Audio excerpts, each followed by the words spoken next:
say hello to my guest, Cheng, here at LSI 2022. Sean, thanks for coming by. So glad to be here. Yeah, I can't believe Scott Pentel got the thermostat set. Oh, but this is Boston weather, isn't it? Oh yeah, Is this the same day? It's a few degrees warmer, so really happy to be here. You see, I got a little bit of sun. So. Oh, way to go! No, this is good. People are going to wonder where you've been. I know. It's I think there's going to be a bit of envy going back there. It sounds like Cambridge is starting to open up to Phillips. Your new site has opened up there. Yeah. I mean, since the last time we talked, we opened up the building again, and then so everybody's piling in. And the other thing I found surprising going back there is there's now 4 or 5 other buildings up now. So the various pharma and Medtech, as well as other parts of the ecosystem, are now all close by, literally over the course of 12 months. And it's astounding how quickly they've built that place up. I tell you, it's I was up in Silicon Valley, especially within the blast radius of Stanford. Yeah. But I tell you, every time I go to Boston, and I can't wait to get back on the road and come out and see this joint. Yeah. But I just, the compact unity of Boston. This is on the Cambridge side. This is Cambridge Crossing? Is that the name of the place? That's right. So unpack that. You guys made that move, but then COVID happened. Yeah. Everything, was it a big gulp? Like, oh, what have we done? Yeah. I mean, this has been in the works for probably the last 5 years, and finding a consolidated, innovative, central location for Philips North America. Finally picked the site, built it across 2019, and then opened it in 2020 February, and got 3 weeks of mileage out of it. And then it was a nice, thing that sat on the balance sheet for a while.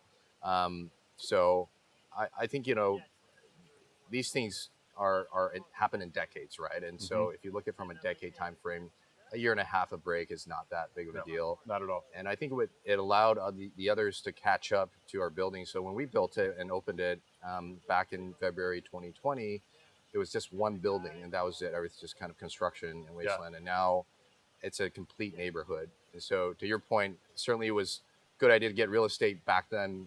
Not so much now, because I can't even afford it.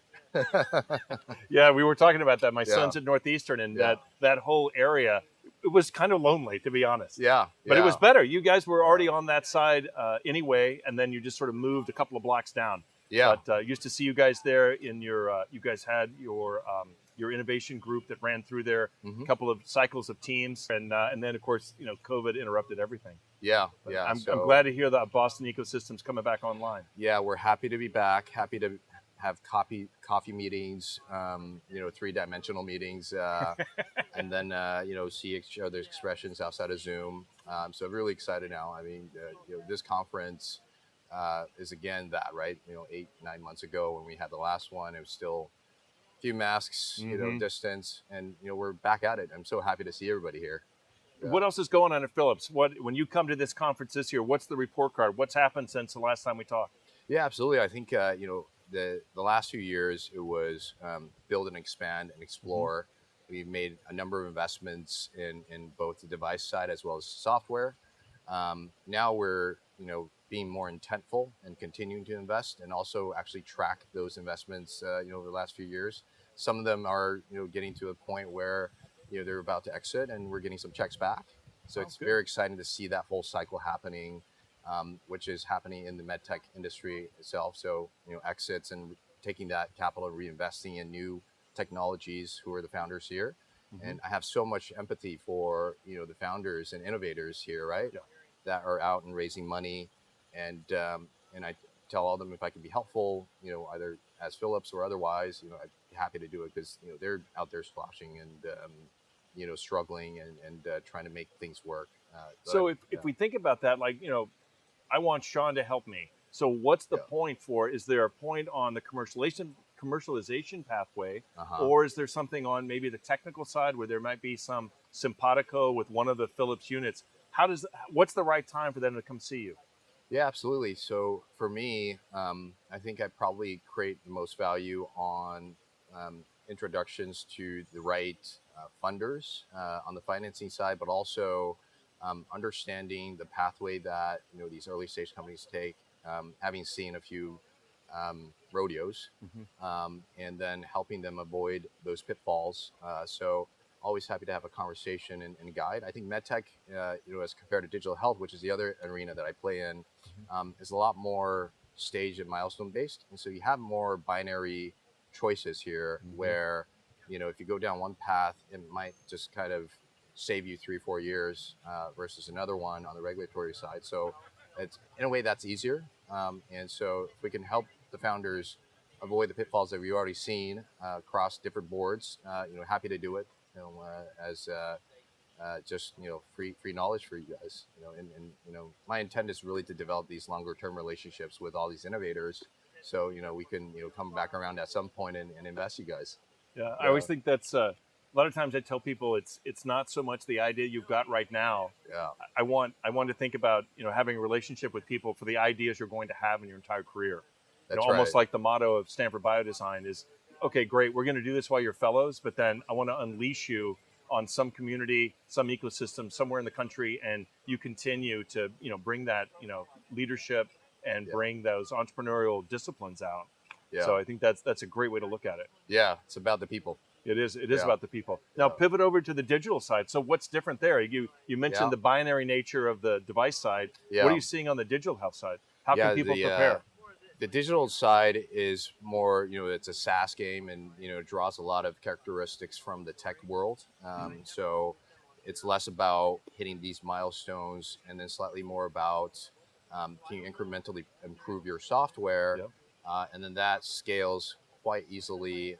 In a more, I would say, linear incline, versus medtech, where you're waiting for some sort of value creation, and then you hit your approval, and boom, you're kind of good, golden.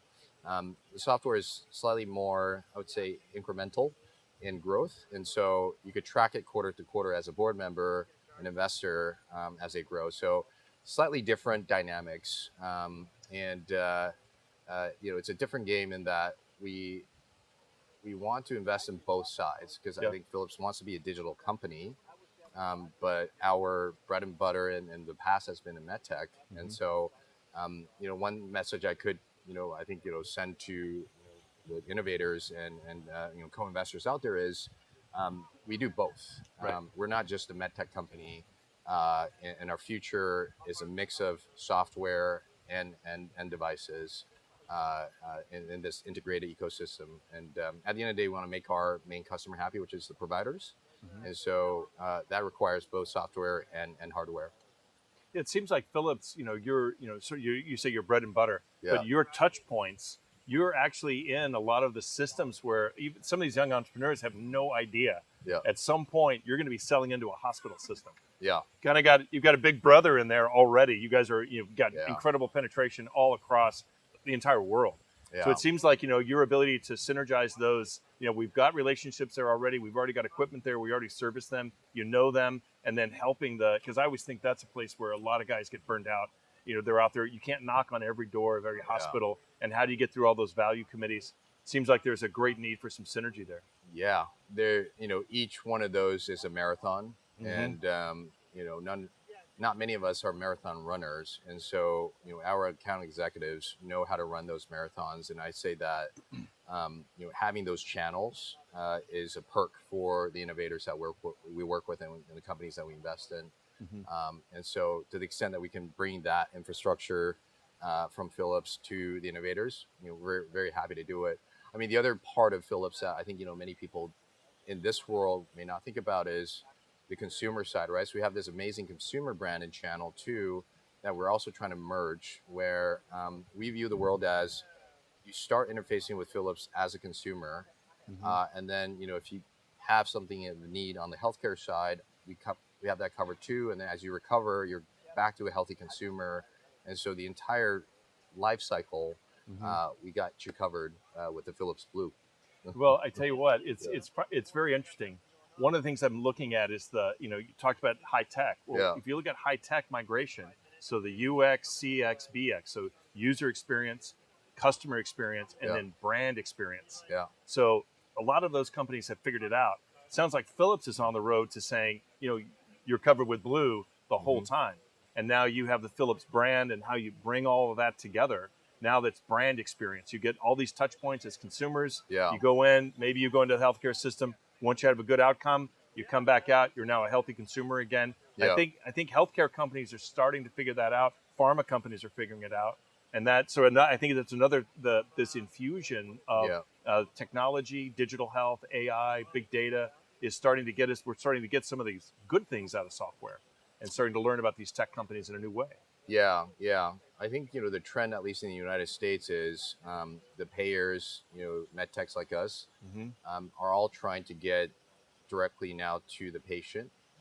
It used to be that there's so many layers in the ecosystem that a medtech manufacturer would never interface directly with the customer, and the insurance company would never think about interfacing and doing the UX part and the branding part. But because of the shift towards more value-based care, more out-of-pocket, putting the choice in front of the patient consumer, I think that becomes more relevant. And so I believe that Philips has a strong brand equity already there, and so it's ours to lose in a way. And so we want to drive more of that direct consumer branding. So to your point around better UX, better branding, and more seamless transitions from healthy to acute to recover and back to healthy again is very important to us. Yeah, and I think that is sort of the virtuous cycle that we want to see. God forbid you've got to go into the health system, but we want you to have a good outcome. Yeah. We want you to have the best outcome, and it's going to be value for the system. We're not rationing, but it's value, and then you're back out and you're living a good life.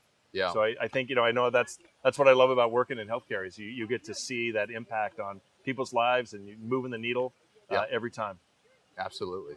Anything else you can share with us today? No, just very exciting. I feel like we're back and we're better than ever, and so I'm excited to see what the next year brings. Feel free to reach out to me as Philips or otherwise, and very happy to help innovators. That's terrific. I'm glad to see Philips again at LSI. Yeah. And thanks for bringing out this Boston day, this Boston weather. I know. This is awesome. It's nice. All right. Man. Yeah. Thank you, Sean. Yeah. Thank you very much.